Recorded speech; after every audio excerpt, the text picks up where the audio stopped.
జనులకు తెలియని జపములు జరిపినదా మురళీ సఖీ వెనుకటి బ్రతుకున చేసిన పుణ్యమిదా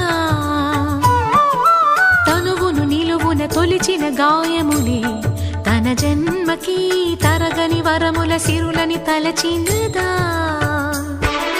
కృష్ణ